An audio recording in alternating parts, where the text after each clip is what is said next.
Le soleil de mai filtrait à travers les hautes fenêtres de l'appartement parisien, illuminant la poussière qui dansait dans l'air. Camille Rousseau se tenait au milieu de son salon du 7e arrondissement, entourée de meubles recouverts de draps blancs, se demandant pour la 1000e fois pourquoi elle avait accepté cette rénovation. « C'est exactement ce dont nous avons besoin », avait insisté Philippe, son mari, 3 semaines auparavant. Un nouveau départ. Des murs frais pour une vie fraîche. Mais Camille savait que de nouveaux murs ne changeraient de rien au vide qui grandissait en elle depuis des années. À 38 ans, elle vivait la vie parfaite selon les standards de sa famille bourgeoise, mariée à un avocat prospère, résidant dans l'un des quartiers les plus prestigieux de Paris, membre de tous les bons clubs et associations caritatives. Sur papier, elle était l'incarnation du succès. En réalité, elle se sentait comme une actrice jouant un rôle qu'elle n'avait jamais auditionné. Le sonnette retentit, arrachant Camille à ses pensées. Elle ouvrit la porte pour découvrir une femme qui semblait sortir d'un autre univers que le sien. Léa Moreau avait la trentaine, des cheveux courts coupés dans un style asymétrique audacieux et portait une salopette en jean couverte de taches de peinture multicolores, par-dessus un t-shirt blanc simple. Ses mains étaient tachées de couleurs diverses, et elle transportait une caisse remplie de pinceaux et de pots de peinture. « Bonjour, Madame Rousseau ?» demanda Léa avec un sourire chaleureux qui atteignit ses yeux noisettes. « Je suis Léa Moreau. Madame Dubois m'a dit que vous aviez besoin d'une peintre. »« Oui. Entrez, s'il vous plaît. » Camille s'écarta, surprise par le contraste entre cette femme décontractée et les artisans habituellement guindés qu'elle engageait. « Appelez-moi Camille. » Léa entra, ses yeux parcourant immédiatement l'espace avec une intensité qui surprit Camille. Ce n'était pas le regard calculateur d'un entrepreneur estimant un travail, c'était le regard d'un artiste contemplant une toile vierge. « Quelle lumière magnifique !» murmura Léa, se déplaçant vers les fenêtres. « Et ces moulures d'origine, c'est du 19e siècle, n'est-ce pas ?»« Je crois, oui. L'appartement appartient à la famille de mon mari depuis 3 générations. » Léa se retourna, son expression devenant plus douce. « Et qu'est-ce qui vous appartient à vous, Camille ?» La question prit Camille au dépourvu. Personne ne lui avait jamais demandé cela. « Je ne suis pas sûre de comprendre. »« Les couleurs, » expliqua Léa en souriant. « Quelle couleur vous parle ? Pas ce que votre mari préfère, ou ce qui est à la mode. Qu'est-ce qui fait battre votre cœur quand vous le voyez ?» Camille ouvrit la bouche, puis la referma. Elle avait passé tant d'années à s'adapter aux préférences des autres qu'elle ne se souvenait plus de ses propres goûts. « J'ai toujours aimé les tons chauds, ocre, terracotta, peut-être. »« Ah !» Le sourire de Léa s'élargit, les couleurs de la terre, authentiques, ancrées, vivantes. Pas comme ces gris froids que tout le monde utilise maintenant parce que c'est moderne. « Mon mari voulait du gris, » admit Camille doucement. « Bien sûr qu'il voulait. » Léa posa sa caisse et sortit des échantillons de couleurs. « Les hommes aiment le gris, c'est sûr, neutre, sans émotion. Mais vous n'êtes pas grise, Camille. Je peux le voir dans vos yeux. » Personne n'avait regardé dans les yeux de Camille depuis des années, pas vraiment. Philippe la regardait quand il lui parlait de ses dossiers juridiques ou des événements sociaux auxquels il devait assister, mais il ne la voyait pas. Ses parents la regardaient avec approbation calculée, évaluant si elle maintenait les standards familiaux. Ses amis, si on pouvait les appeler ainsi, la regardaient pour comparer leurs vies respectives. Mais Léa la regardait comme si elle était réellement là. Présente, réelle. « Je vais créer quelque chose de spécial pour vous », déclara Léa avec conviction. Pas juste de la peinture, de l'art, des murs qui respirent, qui vivent, qui racontent votre histoire. Je ne suis pas sûre d'avoir une histoire qui mérite d'être racontée, dit Camille avec un petit rire amer. Tout le monde a une histoire. Léa rassembla ses échantillons. Parfois, il faut juste les bonnes couleurs pour la révéler. Au cours des jours suivants, Léa transforma l'appartement en atelier. Elle arrivait chaque matin à 9h, toujours avec son sourire chaleureux et ses vêtements tachés de peinture. Mais contrairement aux autres artisans, elle ne se contentait pas de faire son travail en silence. Elle parlait de l'art, de la vie, de Paris, de ses voyages. « J'ai passé 6 mois à Florence il y a quelques années », raconta-t-elle un matin, en appliquant une couche de base dorée sur le mur du salon. « J'étudiais les fresques de la Renaissance, la façon dont ils utilisaient la lumière, les ombres, les couches de couleurs pour créer de la profondeur. C'est magique. Camille, qui avait prévu de sortir faire des courses, se retrouva assise sur le rebord de la fenêtre, écoutant. J'ai toujours voulu étudier l'histoire de l'art. Quand j'étais jeune, je rêvais de travailler dans un musée. Qu'est-ce qui vous en a empêché? Mes parents pensaient que c'était une perte de temps. Ils voulaient que je fasse quelque chose de pratique, droit, médecine, finance. J'ai commencé des études de droit pour leur faire plaisir. Puis j'ai rencontré Philippe lors d'un gala universitaire. Nous nous sommes mariés 6 mois plus tard. J'avais 23 ans. Et vous avez abandonné vos rêves? Dit Léa doucement, sans jugement dans sa voix. Je suppose que oui. Camille regarda par la fenêtre les toits parisiens. Ça semblait être la bonne chose à faire à l'époque. Philippe était parfait sur papier. Ma famille l'adorait. Et j'ai pensé que peut-être l'amour viendrait avec le temps. Est-ce qu'il est venu? Le silence s'étira entre elles, rempli seulement par le bruit du pinceau de Léa contre le mur. Non, admit finalement Camille, surprise de sa propre honnêteté. Je le respecte. Je l'apprécie même. Mais l'amour, la passion, je ne sais même pas ce que c'est. Léa arrêta de peindre et se retourna. C'est quand vous ne pouvez pas respirer correctement en présence de quelqu'un. Quand le temps s'arrête.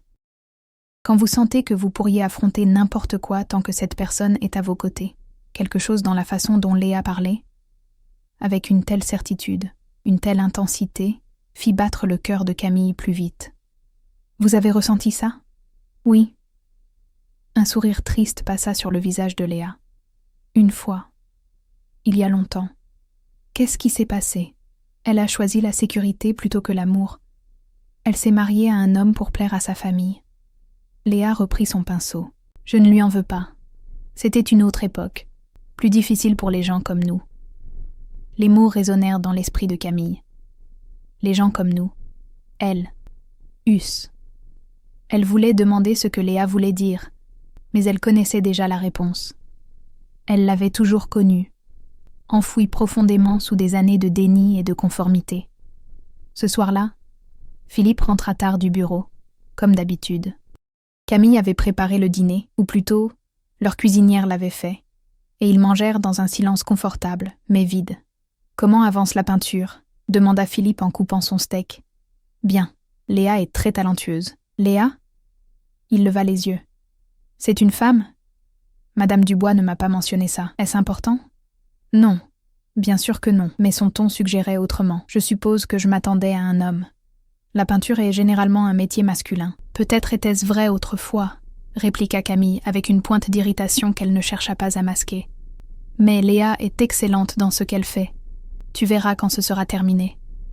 Philippe haussa les épaules et retourna à son repas, le sujet déjà oublié.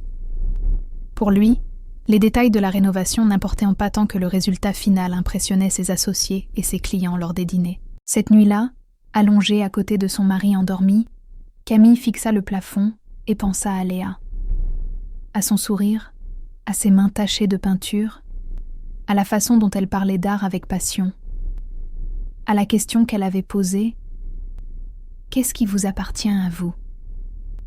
Pour la première fois depuis des années, Camille se permit de poser la question qu'elle avait enterrée depuis l'adolescence. Qui suis-je vraiment? Et qu'est-ce que je veux? Les réponses, elle le savait déjà, allaient tout changer. Si vous êtes touché par le courage qu'il faut pour se poser ces questions difficiles, abonnez-vous pour découvrir comment Camille trouvera ses réponses. L'histoire ne fait que commencer. Les jours suivants prirent un rythme qui devint le point culminant de l'existence de Camille.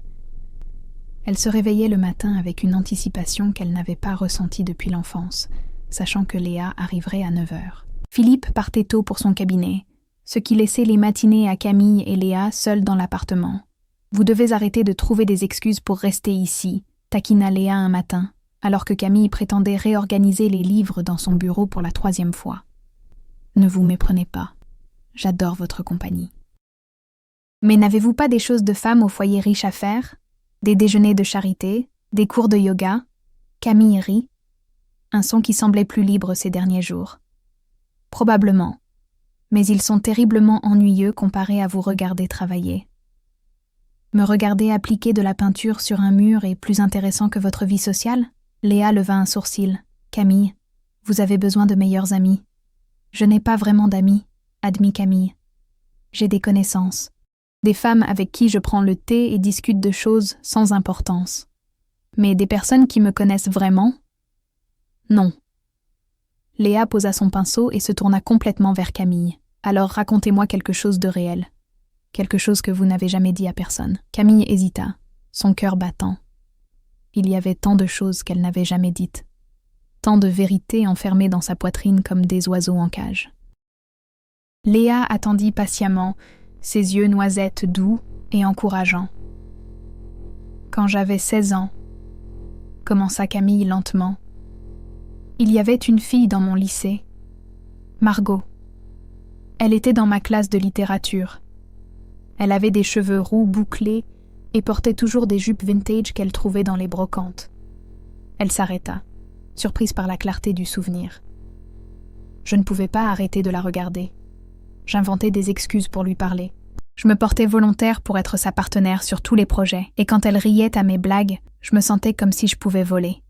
« Vous étiez amoureuse d'elle », dit Léa doucement. Je ne savais pas ce que c'était à l'époque. Ou peut-être que je le savais, et que j'avais trop peur de l'admettre. Camille sentit les larmes lui piquer les yeux. Un jour, Margot m'a demandé si je voulais aller au cinéma avec elle. Juste nous deux. Et je savais ce qu'elle demandait vraiment. Et j'ai paniqué. J'ai dit non. J'ai commencé à sortir avec un garçon de ma classe la semaine suivante pour prouver que j'étais normale. Et Margot? Elle a déménagé à Lyon avec sa famille l'année suivante. Je ne l'ai jamais revue. Camille essuya une larme, mais je pense encore à elle, à ce qui aurait pu se passer si j'avais été plus courageuse. Léa traversa la pièce et prit les mains de Camille dans les siennes, ne se souciant pas des taches de peinture qui se transféraient sur la peau de Camille. Vous aviez 16 ans dans une famille conservatrice. Ce n'est pas un manque de courage, c'était de la survie. Mais maintenant j'ai 38 ans, murmura Camille. Et je vis toujours une vie qui appartient à quelqu'un d'autre. À quel moment est-ce que j'arrête de survivre et commence à vivre? Les yeux de Léa brillèrent d'une émotion que Camille ne pouvait pas complètement identifier. Quand vous décidez que votre bonheur vaut plus que leur approbation. Elle se tenait là, mains jointes, le monde extérieur disparaissant jusqu'à ce qu'il ne reste qu'elles deux, et cette vérité suspendue entre elles comme un pont vers une vie différente. Le téléphone de Camille vibra, brisant le moment. Philippe. « Je dois prendre ça », dit-elle à contre-cœur, lâchant les mains de Léa. « Bien sûr. » Léa retourna à son travail, mais Camille pouvait sentir quelque chose avait changé entre elles. Une barrière était tombée. Ce soir-là, Camille se retrouva assise devant son ordinateur portable, recherchant le nom de Léa sur Google. Elle n'était pas sûre de ce qu'elle cherchait. Peut-être juste à mieux connaître cette femme qui, en seulement 2 semaines, avait secoué les fondations de sa vie soigneusement construite. Les résultats de recherche la laissèrent bouche bée. Léa Moreau. Artiste contemporaine. Exposition au Musée d'Art moderne de Paris, au Centre Pompidou, à la Tate moderne de Londres. Des articles élogieux dans Le Monde, Libération, Art Presse. Des photos d'elle lors de vernissage, élégante dans des robes de créateurs, entourée de collectionneurs et de critiques d'art. Une de ses peintures s'était vendue pour 180 000 € lors d'une vente aux enchères l'année précédente.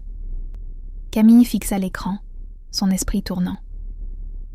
La femme qui peignait son appartement en salopette tachée, qui arrivait à vélo et buvait du café dans des tasses ébréchées, était l'une des artistes les plus célébrées de France. Pourquoi ne lui avait-elle rien dit le lendemain matin? Camille attendit que Léa arrive, les articles imprimés serrés dans sa main. Quand la porte sonna à 9 heures précises, elle ouvrit avec un mélange de confusion et, curieusement, de trahison. « Bonjour » dit Léa joyeusement, mais son sourire s'évanouit quand elle vit l'expression de Camille. « Qu'est-ce qui ne va pas? Pourquoi ne m'avez-vous pas dit qui vous étiez vraiment ?» Camille tendit les articles imprimés. Léa les regarda sans les prendre. « Puis-je entrer ?»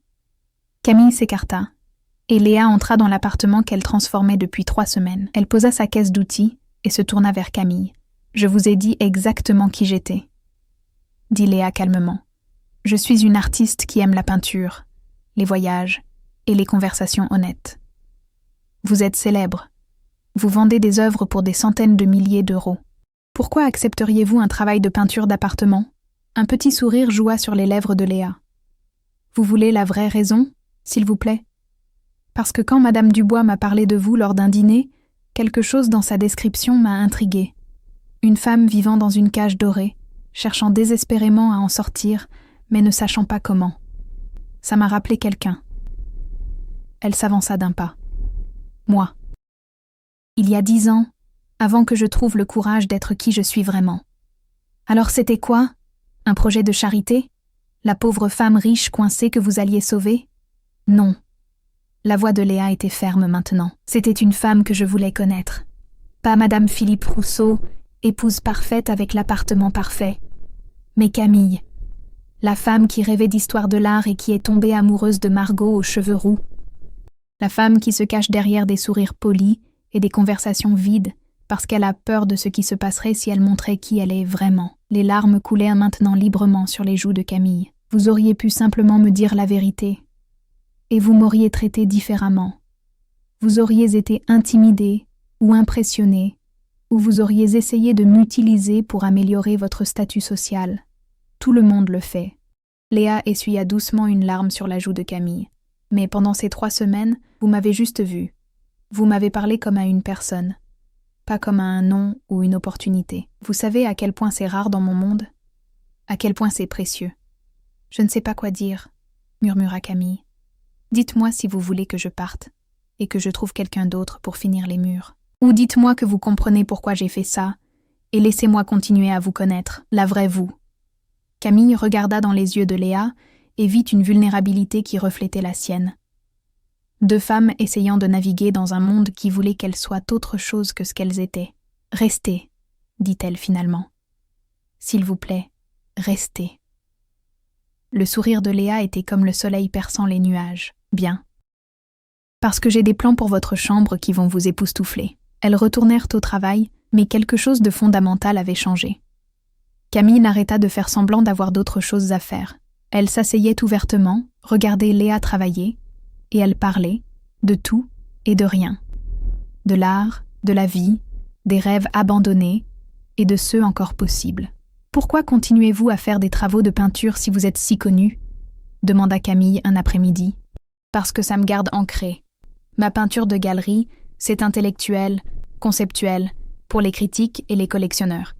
Mais ça, elle indiqua les murs qu'elle transformait. C'est pour les gens qui vivent ici. C'est créer de la beauté qui importe dans la vie quotidienne de quelqu'un. Les deux ont de la valeur. Vous êtes quelqu'un de remarquable, dit Camille doucement. Léa se retourna, son pinceau immobile. Vous aussi, Camille. Si seulement vous pouviez le voir. Le moment s'étira entre elles, chargé d'une électricité que Camille ne pouvait plus nier. Ce n'était pas de l'admiration ou de l'amitié. C'était quelque chose de plus profond, plus dangereux, plus réel que tout ce qu'elle avait jamais ressenti. Ce soir-là, Philippe rentra avec des nouvelles. Nous organisons un dîner samedi prochain. 10 personnes, partenaires du cabinet et leurs épouses. Je veux leur montrer l'appartement maintenant qu'il est presque terminé. Camille sentit son estomac se nouer. Le monde de Philippe envahissant l'espace que Léa avait créé pour elle. D'accord, je vais organiser ça. Excellent. Et assure-toi que cette peintre est finie d'ici là. Je ne veux pas qu'elle soit dans nos pattes pendant le dîner. Nos pattes. Comme si Léa était une inconvénience. Pas la femme qui avait donné vie au mur de cet appartement. Pas la femme qui avait réveillé quelque chose en Camille qu'elle pensait mort depuis longtemps. Camille regarda son mari, cet homme qu'elle avait épousé par obligation, avec qui elle avait passé 15 ans dans un mariage poli et vide, et réalisa qu'elle ne le connaissait pas du tout. Et pire encore, il ne la connaissait pas non plus. Il ne voulait pas la connaître. Il voulait Madame Rousseau, la femme parfaite pour accompagner sa carrière parfaite. Pour la première fois, Camille se demanda si vivre une vie authentique valait le prix de perdre tout ce qu'elle avait toujours connu. La réponse, elle le découvrirait bientôt, était un oui retentissant qui changerait tout. Vous ressentez cette tension qui monte ? Abonnez-vous maintenant parce que le chapitre suivant va tout changer pour Camille et Léa. Le samedi arriva trop vite. L'appartement était transformé. Les murs respiraient maintenant avec les teintes chaudes de terracotta et d'or que Léa avait magistralement superposées pour créer une profondeur presque tridimensionnelle. C'était magnifique, vivant, exactement ce que Camille avait voulu sans savoir comment le demander. Léa était censée avoir fini vendredi, mais elle avait insisté pour revenir samedi matin pour quelques touches finales. Camille savait que c'était une excuse, les murs étaient déjà parfaits, mais elle n'avait pas protesté. « C'est votre dernière chance de fuir », plaisanta Léa, en appliquant une touche finale de vernis sur le mur de la salle à manger. « Je peux vous cacher dans mon atelier. Philippe ne vous trouvera jamais. » Camille rit, mais le son était tendu. « Tentant. Mais je pense que ma disparition serait remarquée lors du dîner ce soir. Dommage. » Léa descendit de son échelle et recula pour admirer son travail. « Voilà, c'est terminé, c'est magnifique, » murmura Camille. Mais elle ne regardait pas les murs, elle regardait Léa, cette femme extraordinaire qui avait bouleversé sa vie en 3 semaines, avec rien de plus que de la peinture et de l'honnêteté. « Camille, » dit Léa doucement, se tournant pour lui faire face. « Je dois vous dire quelque chose avant de partir. »« Quoi ? » Ces 3 semaines ont été... Léa hésita, choisissant ses mots avec soin. « Importante pour moi. Vous êtes importante pour moi. Et je sais que c'est compliqué. Vous êtes mariée, et je suis juste la peintre qui est venue refaire vos murs. Mais je dois vous dire que si les choses étaient différentes, si vous étiez libre, je... » La sonnette retentit. Le traiteur, arrivant tôt pour préparer le dîner. « Je dois y aller, » dit Léa rapidement, rangeant ses outils. « Mais pensez à ce que vous voulez vraiment, Camille. Pas ce que Philippe veut, pas ce que vos parents veulent, ce que vous voulez. » Elle partit avant que Camille puisse répondre, laissant derrière elle l'odeur de la peinture et une question qui résonnait dans l'esprit de Camille. Qu'est-ce que je veux vraiment ? Le dîner commença à 8h. 10 personnes assises autour de la table de Camille, des avocats et leurs épouses, tous impeccablement habillés et engagés dans le genre de conversation superficielle que Camille avait perfectionné au fil des années. Les compliments sur l'appartement rénové coulaient librement, accompagnés de vins coûteux et de plats élaborés. « C'est vraiment remarquable, Philippe, » dit Claude Beaumont, un associé senior du cabinet.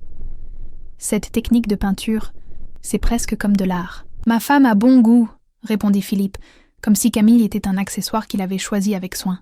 « En fait, » intervint Camille, surprise par sa propre voix, « c'était entièrement le travail de la peintre, Léa Moreau.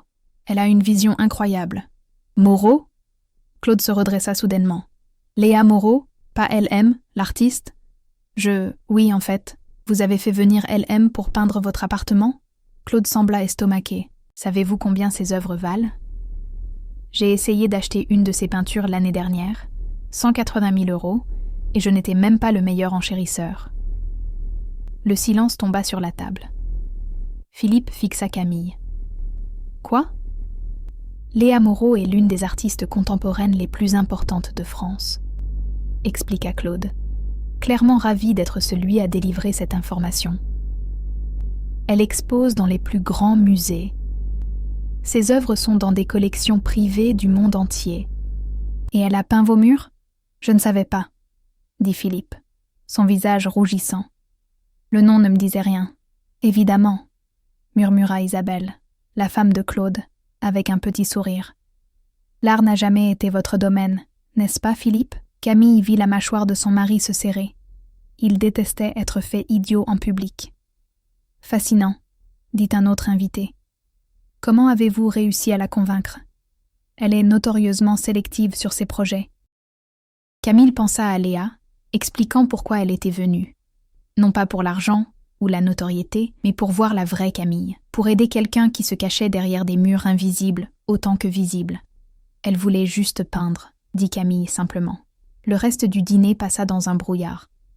Les conversations tournèrent maintenant autour de l'art, de Léa Moreau, de la chance incroyable de Camille d'avoir ses murs peints par une telle célébrité.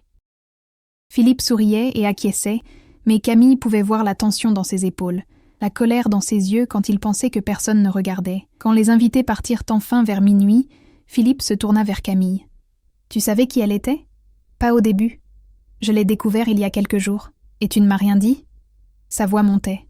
« J'ai eu l'air stupide devant Claude, devant tout le monde. Ce n'est pas ma faute si tu ne reconnais pas le nom d'une artiste célèbre. »« Ne me parle pas sur ce ton. » Philippe se versa un autre verre de whisky.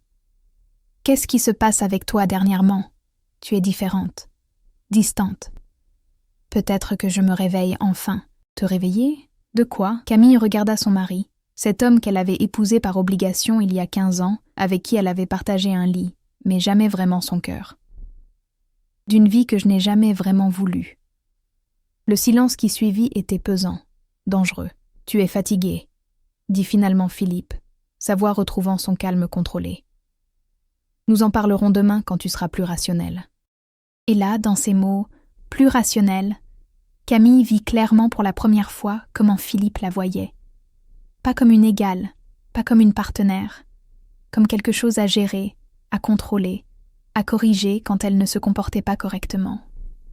Cette nuit-là, allongée dans le lit qu'elle partageait avec un homme qu'elle ne connaissait pas vraiment, Camille prit une décision. Elle ne savait pas encore tous les détails, ne savait pas comment cela fonctionnerait. Mais elle savait une chose avec une clarté cristalline. Elle ne pouvait plus vivre comme ça. Le lendemain matin, Camille se réveilla avant Philippe et sortit silencieusement de l'appartement. Elle prit le métro jusqu'à Belleville, utilisant l'adresse qu'elle avait trouvée sur le site web de Léa. Le quartier était différent du 7e arrondissement. Plus brut, plus authentique, plus vivant. L'atelier de Léa était au 5e étage d'un immeuble sans ascenseur. Camille grimpa les marches, son cœur battant. De l'effort ou de l'anticipation, elle n'était pas sûre. Elle frappa, et après un moment, Léa ouvrit. Elle portait un t-shirt de peinture et un pantalon de pyjama, ses cheveux ébouriffés par le sommeil. Ses yeux s'élargirent quand elle vit Camille. « Camille, qu'est-ce que vous faites ici? Comment avez-vous… » « Je veux voir, » interrompit Camille. « Votre vraie œuvre, pas juste mes murs. Je veux voir qui vous êtes vraiment. » Léa hésita, puis s'écarta. « Entrez. » L'atelier était un vaste loft avec des fenêtres du sol au plafond, laissant entrer la lumière du matin. Les murs étaient ban couverts de toiles. Certaines terminées, d'autres en cours. Des couleurs explosèrent de partout, créant un contraste saisissant avec l'ordre soigné de l'appartement de Camille. Mais ce n'était pas le désordre qui captiva Camille. C'étaient les peintures elles-mêmes. Elles étaient magnifiques. Abstraites mais évocatrices, utilisant la couleur et la texture pour capturer des émotions brutes. Douleur, joie, solitude, désir. Chacune racontait une histoire sans mots. « C'est extraordinaire », murmura Camille, se déplaçant de toile en toile. « C'est comme regarder l'intérieur de l'âme de quelqu'un. C'est l'objectif. » Léa se tenait derrière elle, proche mais pas trop. L'art devrait révéler des vérités que les mots ne peuvent pas atteindre. Camille s'arrêta devant une peinture particulière. Des couches de rouge profond et d'or s'entrelaçant, créant un sentiment de passion et de douleur simultanément. Celle-ci. Elle me fait ressentir quelque chose que je ne peux pas nommer. Le désir, dit Léa doucement. Et le chagrin de désirer quelque chose que vous ne pouvez pas avoir. Camille se retourna. Léa était juste là, si proche qu'elle pouvait voir les taches de peinture sur ses mains, sentir l'odeur de térébenthine et quelque chose de plus doux en dessous. « Le dîner était horrible hier soir », dit Camille. « Pas à cause des invités ou de la nourriture, mais parce que j'ai réalisé que je vivais avec un étranger. Philippe ne me connaît pas. Il ne veut pas me connaître. Il veut juste une épouse qui remplit un rôle. » « Camille, laissez-moi finir. » Elle prit une grande respiration. « Toute ma vie, j'ai fait ce que les autres attendaient de moi. J'ai épousé le bon homme, vécu dans le bon quartier, dit les bonnes choses, et j'ai été misérable. Mais ces 3 dernières semaines, vous m'avez posé des questions que personne n'avait jamais posées. Vous m'avez vue, la vraie moi que j'ai passé des années à cacher. Qu'est-ce que vous dites ? Je dis que je veux être courageuse pour une fois dans ma vie. Je veux arrêter de me cacher. » Les mains de Camille tremblaient. Je ne sais pas ce que ça signifie encore. Je ne sais pas comment sortir de ce mariage ou ce qui vient après. Mais je sais que je ne peux pas continuer à prétendre d'être quelqu'un que je ne suis pas. Léa prit les mains de Camille dans les siennes. « Ça ne sera pas facile. Votre famille, vos amis, beaucoup d'entre eux ne comprendront pas. Vous pourriez perdre des choses que vous pensiez importantes. Je sais. » Des larmes coulaient maintenant sur le visage de Camille. Mais je pense que j'ai déjà perdu la chose la plus importante. Moi-même. et je veux me retrouver.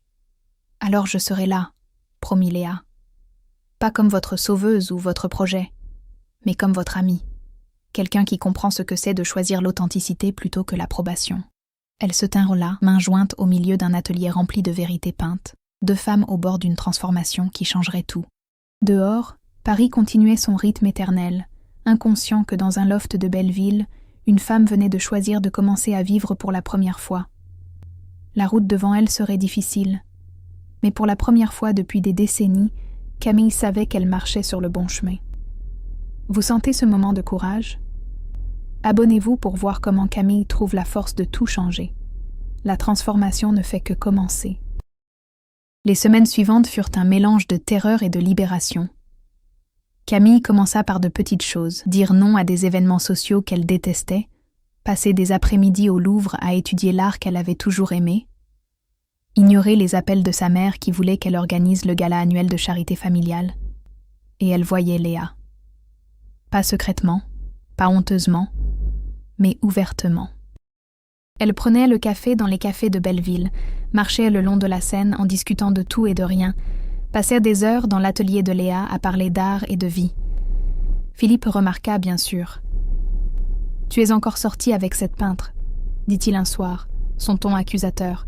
« Elle s'appelle Léa. Et oui, nous sommes amis. »« Amis », il ricana. « Tu passes plus de temps avec elle qu'avec moi. »« Peut-être parce qu'elle m'écoute vraiment quand je parle », répliqua Camille. La dispute qui suivit fut la première vraie confrontation qu'ils avaient eue en 15 ans de mariage. Philippe l'accusa d'être égoïste, immature, ingrate. Camille, pour la première fois, ne s'excusa pas et ne recula pas.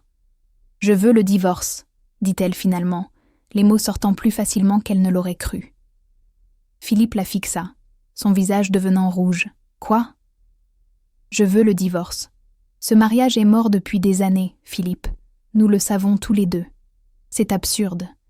Tu traverses une crise, ça passera. Non. » La voix de Camille était calme maintenant, certaine. Ce n'est pas une crise, c'est un réveil. Je ne t'aime pas, Philippe. Je ne t'ai jamais vraiment aimé, et tu ne m'aimes pas non plus. Nous sommes juste deux personnes qui se sont mariées parce que ça avait du sens sur papier. C'est à cause d'elle, n'est-ce pas ? Demanda Philippe, sa voix venimeuse. Cette artiste, qu'est-ce qu'elle t'a mis dans la tête ? Elle ne m'a rien mis dans la tête. Elle m'a juste aidé à voir ce qui était déjà là. Tu es pathétique. Philippe attrapa sa veste. Tu jettes 15 ans de mariage pour une amitié avec une femme ? C'est malade, Camille. Non, dit Camille doucement. Ce qui est malade, c'est passer sa vie entière à prétendre d'être quelqu'un qu'on n'est pas juste pour rendre les autres heureux. Philippe partit en claquant la porte. Camille s'assit sur le canapé, tremblante mais étonnamment calme. Elle l'avait fait. Elle avait dit la vérité. Son téléphone sonna. Léa. « Salut » dit Camille, sa voix cassée. « Ça va ? Tu as l'air bizarre ? Je viens de demander le divorce. » Le silence à l'autre bout. Puis « Où es-tu ? Je viens. »« Non, c'est bon. Je pense que j'ai besoin d'être seule ce soir. De traiter tout ça. » « D'accord. Mais Camille, je suis fière de toi. Je sais que ça ne compte pas beaucoup maintenant. Mais tu as fait quelque chose d'incroyablement courageux aujourd'hui. » Après avoir raccroché, Camille pleura. Pas de tristesse pour le mariage qui finissait, mais de soulagement. Le poids qu'elle portait depuis si longtemps commençait enfin à se lever. Les semaines qui suivirent furent brutales. Philippe engagea un des meilleurs avocats de divorce de Paris, déterminé à rendre le processus aussi difficile que possible. Les parents de Camille l'appelèrent, horrifiés. « Tu ne peux pas faire ça », insista sa mère lors d'un déjeuner tendu. Les Rousseau sont une famille respectable. Le divorce c'est embarrassant. Je suis désolée que mon bonheur soit embarrassant pour toi, maman. Ne sois pas dramatique. Tous les mariages ont des moments difficiles. Tu surmontes ça, c'est tout. Et si je ne veux pas surmonter ça ? Et si je veux être honnête pour une fois dans ma vie ? Honnête à propos de quoi ? Demanda son père, son ton dangereux. Camille regarda ses parents, ces gens qu'il avait élevés avec tant d'attentes, tant de règles sur ce qu'une femme respectable devrait être et faire. Elle pouvait leur mentir maintenant, inventer une excuse qu'ils pourraient accepter, ou elle pouvait être vraiment courageuse. Honnête sur le fait que je ne suis pas amoureuse de Philippe, que je ne l'ai jamais été, que j'ai passé toute ma vie adulte à essayer d'être la fille que vous vouliez que je sois, Mais ce n'est pas qui je suis vraiment. » « Alors qui es-tu » demanda sa mère froidement. Camille prit une grande respiration. C'était le moment. Une fois qu'elle dirait les mots, il n'y aurait pas de retour en arrière. « Je suis gay, maman. Je suis lesbienne. Et j'en ai assez de faire semblant que je ne le suis pas. » Le silence qui tomba était assourdissant.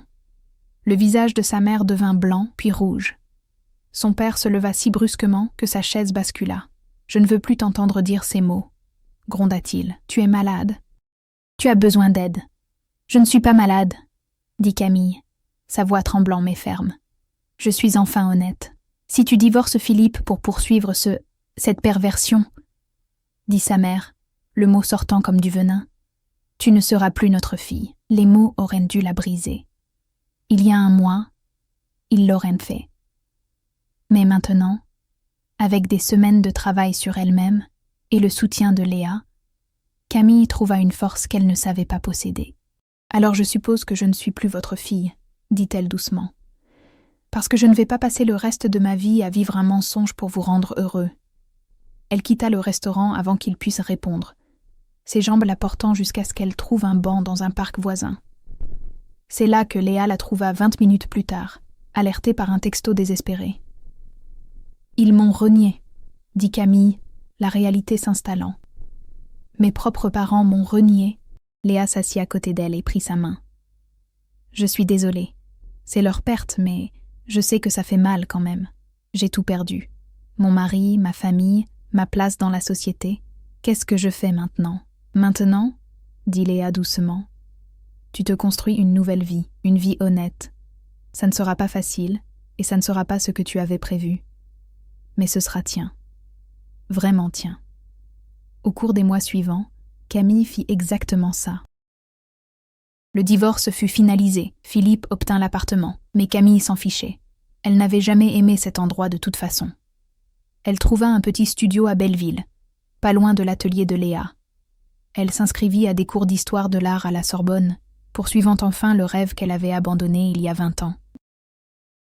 Elle découvrit une communauté d'autres femmes qui avaient fait leur coming out tard dans la vie, qui comprenaient la douleur de perdre tout ce qu'elles pensaient être pour devenir qui elles étaient vraiment.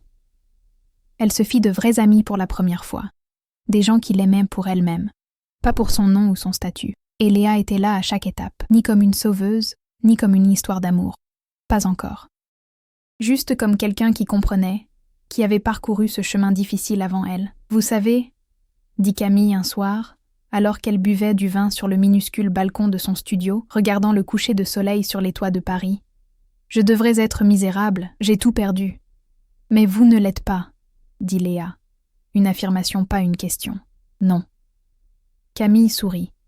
Et c'était réel. Pas le sourire poli qu'elle avait perfectionné au fil des années. « Je suis terrifiée la plupart du temps. Je ne sais pas ce que je fais. Mais pour la première fois de ma vie, je me sens vivante. »« C'est parce que vous l'êtes, » dit Léa. « Vous vivez enfin au lieu de simplement exister. » Elles trinquèrent, deux femmes qui avaient trouvé le courage de choisir l'authenticité plutôt que l'approbation, la vérité plutôt que le confort.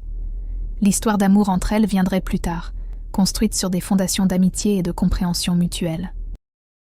Mais cette nuit-là, sur ce balcon surplombant Paris, Camille sut qu'elle avait déjà trouvé la chose la plus importante.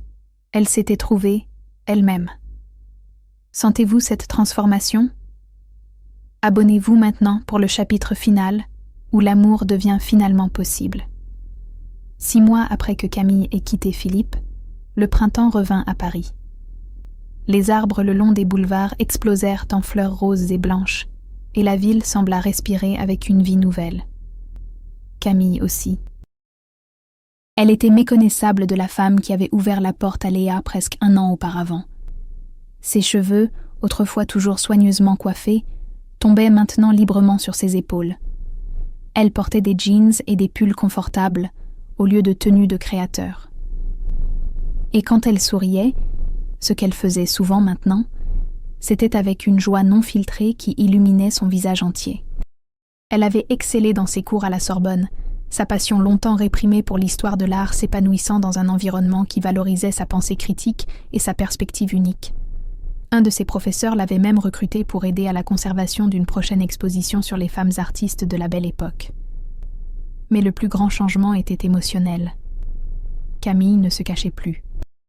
Elle parlait ouvertement de son identité, de son voyage, des difficultés et des récompenses de vivre authentiquement. Et à sa surprise, le ciel ne lui était pas tombé dessus.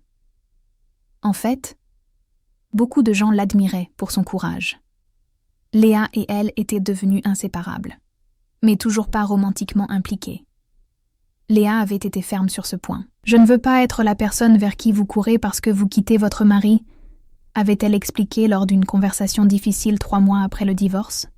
« Je veux que vous ayez le temps de vous découvrir en dehors de toute relation, de savoir qui est Camille quand elle n'est définie par aucun partenaire. » Camille avait été déçue, mais avait compris la sagesse dans les mots de Léa. Et donc elles avaient maintenu une amitié profonde et intime qui était devenue la relation la plus importante dans la vie de Camille. Jusqu'à un soir d'avril, quand tout changea. Léa organisait un vernissage pour une nouvelle exposition, sa première grande exposition solo en 2 ans. Le musée d'art moderne avait consacré toute une aile à son travail, et tout le monde de l'art parisien serait là. « Je ne sais pas si je peux y aller », dit Camille nerveusement la veille du vernissage. « Tous ces gens sophistiqués qui connaissent l'art. Je viens juste de commencer mes études. Vous venez ?» dit Léa fermement. « Non négociable, et pas parce que vous devez impressionner qui que ce soit, parce que je veux que vous soyez là, parce que vous comptez pour moi. » Donc Camille y alla, portant une robe simple mais élégante qu'elle avait achetée dans une boutique vintage de Belleville. Quand elle entra dans le musée, son souffle se coupa. L'exposition était magnifique. Les peintures de Léa remplissaient les murs blancs, avec des explosions de couleurs et d'émotions. Mais ce n'était pas ce qui stoppa Camille dans son élan. C'était la pièce centrale, une toile massive qui dominait la pièce principale. Des couches de terracotta, d'or et de rouge profond, s'entrelaçant dans un motif qui était à la fois abstrait et intensément personnel. Et en dessous, une plaque. Renaissance, pour Camille, qui m'a rappelé pourquoi je peins. Camille sentit les larmes monter. La peinture capturait tout, la douleur de sa transformation, la beauté de sa découverte de soi, les couleurs chaudes qu'elle avait choisies pour ses murs et qui avaient marqué le début de son réveil. « Tu aimes ?» Léa apparut à côté d'elle, élégante dans une robe noire simple, ses cheveux coiffés pour une fois. « Léa, c'est... » Camille ne pouvait pas trouver les mots. « C'est moi, oui. » Léa prit sa main, ne se souciant pas des douzaines de personnes autour d'eux qui pouvaient voir. « C'est ton voyage, ta renaissance. Tu m'as inspirée, Camille. Ton courage, ta transformation, ça m'a rappelé pourquoi je fais de l'art, pour capturer ces moments de vérité humaine. Je ne sais pas quoi dire. Alors ne dis rien, regarde juste. » Elles se tinrent là, main dans la main devant la peinture qui racontait l'histoire de Camille sans mots. Autour d'eux, les invités murmuraient leur admiration, des critiques prenaient des notes, des collectionneurs discutèrent déjà des offres. Mais pour Camille et Léa, le monde s'était réduit à ce moment. 2 femmes se tenant devant une vérité peinte. Plus tard dans la soirée, après que la foule se soit un peu dispersée, Léa entraîna Camille sur le balcon du musée. Paris s'étendait devant eux, scintillant dans le crépuscule. « J'ai besoin de te dire quelque chose », dit Léa, son ton sérieux. Le cœur de Camille battait plus vite. « Quoi ? Ces 6 derniers mois, te regarder grandir et devenir toi-même. Ça a été le privilège de ma vie. Tu es passé de quelqu'un qui se cachait derrière des sourires polis à quelqu'un qui embrasse sa vérité sans excuse. Tu es remarquable, Camille. » Léa. « Laisse-moi finir. » Léa prit les 2 mains de Camille. « Je t'ai dit que je voulais que tu aies le temps de te découvrir hors de toute relation, et tu l'as fait. Tu n'es plus la femme qui fuyait un mariage. Tu es Camille, complète, entière, indépendante. Et maintenant, si tu veux, j'aimerais être plus que ton amie. » Les larmes coulaient librement maintenant sur le visage de Camille. « Tu es sûre ? Je viens avec tant de bagages. Un divorce moche, une famille qui me renie. Je débute encore dans ma carrière. Je suis sûre. » Léa essuya les larmes avec son pouce. « Parce que tu es la femme la plus courageuse que je connaisse. Parce que tu me fais rire. Parce que tu vois le monde avec des yeux nouveaux qui me rappellent pourquoi c'est beau. Et parce que je suis tombée amoureuse de toi le jour où tu m'as tendu ce pinceau et que nos mains se sont touchées. Je pensais que c'était juste moi qui avais ressenti ça, murmura Camille. Non. Léa sourit. C'était nous deux. Mais le timing devait être bon. Tu devais être prête. Pas fuyant quelque chose, mais courant vers quelque chose. Je suis prête maintenant, dit Camille avec certitude. Je sais qui je suis. Je sais ce que je veux. Et je te veux, Léa. Pas parce que tu m'as sauvée, mais parce que tu m'as vue, la vraie moi. Elles s'embrassèrent alors, doucement d'abord, puis plus profondément, des années de désirs réprimés et d'attentes patientes s'écoulant entre elles. Paris scintillait autour d'eux, témoin de ce nouveau début. Quand elles se séparèrent, finalement, Léa rit. « Tu sais que tout le monde à l'intérieur nous regarde probablement. » « Je m'en fiche, » dit Camille, et elle le pensait vraiment. « Laisse-les regarder. Laisse-les parler. » Je suis fatiguée de me cacher. Main dans la main, elles retournèrent au vernissage. Les regards et les murmures ne manquèrent pas. Deux femmes ouvertement affectueuses dans un monde qui préférait encore que l'amour entre femmes reste discret. Mais Camille se tint plus grande, plus fière qu'elle ne l'avait jamais fait dans sa vie précédente. Les semaines suivantes furent un mélange de bonheur et de défis. La relation de Camille et Léa devint publique, ce qui apporta à la fois du soutien et du jugement. Certaines personnes du monde de l'art de Léa furent encourageantes, d'autres moins. Et puis il y eut Philippe. Il apparut à l'appartement de Camille un mois après le vernissage. Son visage une tempête d'émotions. « Je devais te voir, » dit-il. « Tout le monde parle de toi et cet artiste. C'est vrai ? Tu as quitté notre mariage pour une femme ? » Camille aurait pu mentir, aurait pu adoucir la vérité. À la place, elle choisit l'honnêteté. Je n'ai pas quitté notre mariage pour Léa. Je l'ai quitté parce que je ne pouvais plus vivre un mensonge. Mais oui, Léa et moi sommes ensemble maintenant. Comment peux-tu faire ça ? Sa voix se brisa. 15 ans, Camille. 15 ans de ma vie. Je suis désolée pour le temps perdu, Philippe. Vraiment. Mais continuer ce mensonge n'aurait servi personne. Tu mérites quelqu'un qui peut t'aimer de la façon dont tu as besoin d'être aimé. Et ce n'est pas moi. Il la fixa longuement, puis quelque chose dans son expression se brisa. Tu as l'air heureuse, plus heureuse que je ne t'ai jamais vue avec moi. Je le suis, admit-elle doucement. Je suppose que c'est quelque chose. Il se tourna pour partir, puis s'arrêta. Pour ce que ça vaut, j'espère que ça marche pour toi. Tu mérites d'être heureuse, même si ce n'était pas avec moi. Ce n'était pas le pardon. Pas complètement. Mais c'était un début de guérison pour eux deux. 2 ans plus tard, Camille se tenait dans son propre bureau, au musée d'Orsay, où elle travaillait maintenant comme conservatrice assistante. Les murs étaient décorés de photographies, elle et Léa à Venise, au vernissage d'une autre exposition, riant lors d'un pique-nique dans les Tuileries. Son téléphone sonna. Léa. « Salut mon amour. Tu rentres bientôt ? » ?»« Bientôt. J'ai juste un dernier catalogue à réviser. » Camille sourit, toujours surprise de la facilité avec laquelle le mot « amour » venait maintenant. « Qu'est-ce qu'on fait pour le dîner ? » ?»« Je cuisine. Rien de fantaisiste, juste des pâtes et de la salade. Mais Isabelle et son amie viennent. Ça te va ? » ?»« Parfait. Je serai là dans 1 heure. » Après avoir raccroché, Camille se pencha en arrière dans sa chaise, contemplant son parcours.